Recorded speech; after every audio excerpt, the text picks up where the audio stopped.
Reps reject VAT hike, maintain 7.5% in tax reform bill. Damagum challenges Wike, calls for new Congress in South-South. FCT residents grapple with rising data costs. And on the foreign scene, Southern Africa bloc to pull troops from DRC amid M23 gains. Hello and welcome to News Update on Trust TV. I am Dorcas Yakubuzala.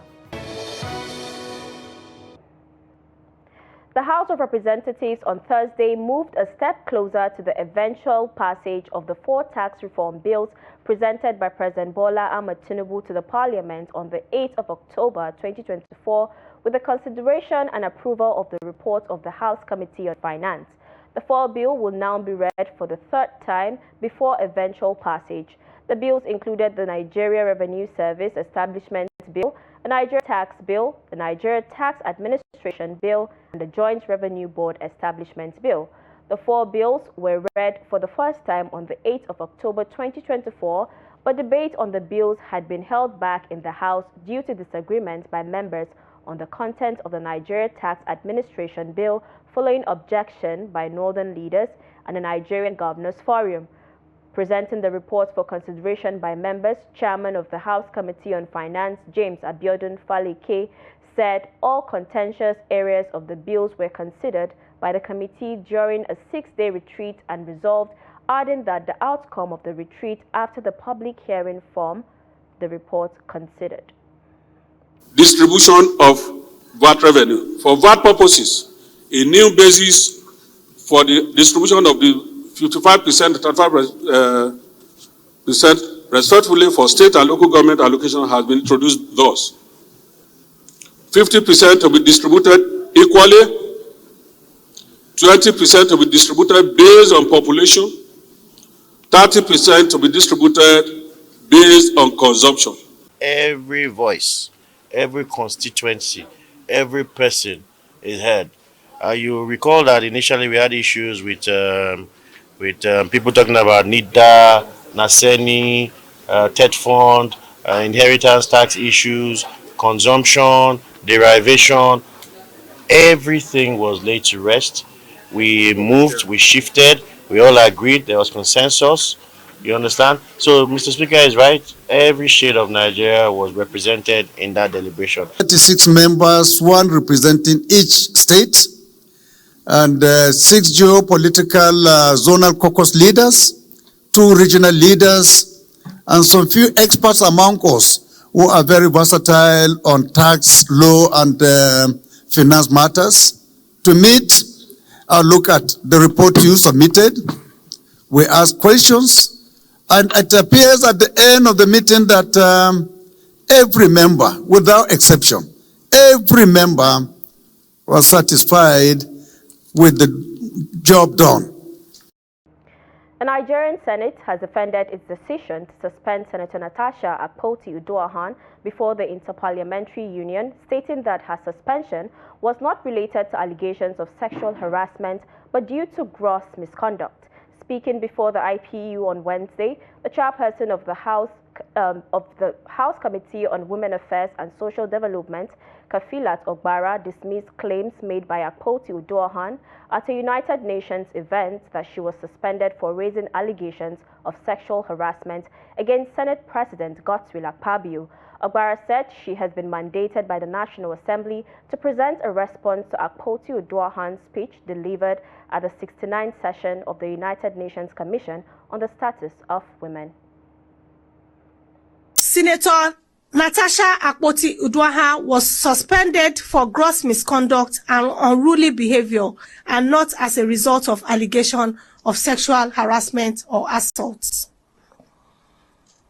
The authority of the Senate of the Federal Republic of Nigeria firmly rebukes the deliberate misinformation and false narratives being circulated by certain media organizations regarding the six-month suspension of Senator Natasha Akpoti-Uduaghan.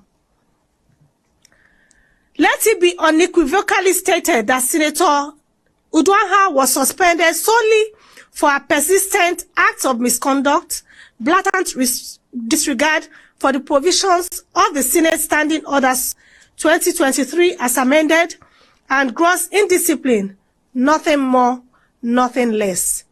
This is still the voice of the leader of the Senate. Now, the President of the Senate, Godswill Akpabio, has thanked his colleagues for passing a vote of confidence on him amid allegations of sexual harassment by Senator Natasha Akpoti-Uduaghan. This is coming on the heels of a confidence vote passed on him last week after a remark by Leader of the Senate, Okpeyemi Bamidele, in a plenary session. Akpabio, who was absent during the first part of Thursday's session, returned to thank his colleagues for their gesture while his deputy Jibrin Barrow presided. The Senate President, however, decried the recent comments made by Senator Akpoti-Uduaghan at Inter-Parliamentary Union Summit in New York, where she reaffirmed her allegations. He noted that the Kogi Central Senator's sexual harassment allegations were designed to mislead the international media and put the National Assembly in bad light. Akpabio, however, praised a female lawmaker, Kafilat Ogbara, who led the Nigerian delegation to the IPU summit, for clarifying that Senator Akpoti-Uduaghan was suspended for breaking the rules of the Senate.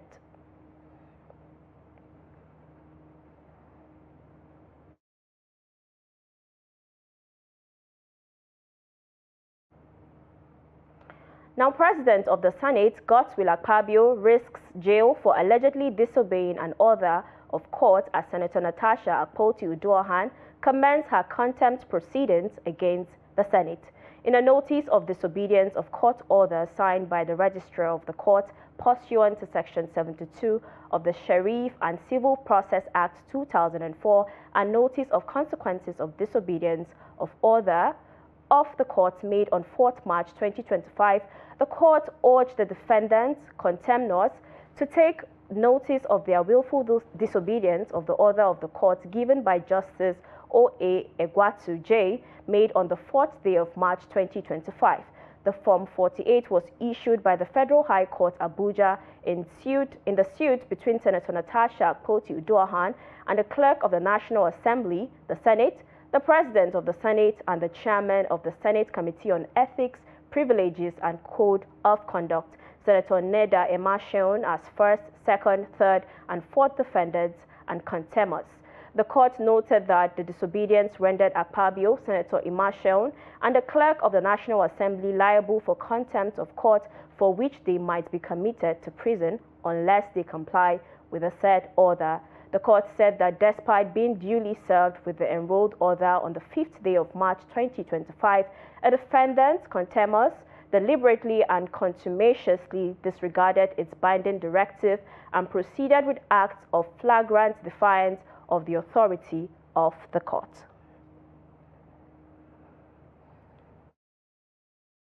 The acting national chairman of the People's Democratic Party, PDP, Umar Damagum, has insisted that the zonal congress conducted by some members of the party in the South-South cannot stand. Members loyal to the Federal Capital Territory FCT Minister Nyesom Wike, led by Dan RB, had conducted the congress in Cross River State, with Wike saying that will be the only congress of the zone. But speaking at the inauguration of the South-South Zonal Caretaker Committee at the party headquarters at Wadata Plaza on Thursday, Damagum said the tenure of the outgone committee had expired and a caretaker committee was necessary before Congress could be conducted. Well, indeed, this is a very important occasion, and I think I want to use this opportunity to tell us that there was no any election as far as this party is concerned in South-South for zonal congress. I want to make this clear. Because the tenure of the zonal committee has expired and we still have 2 weeks or a month or so to do the zonal congresses, we find it necessary to come up with this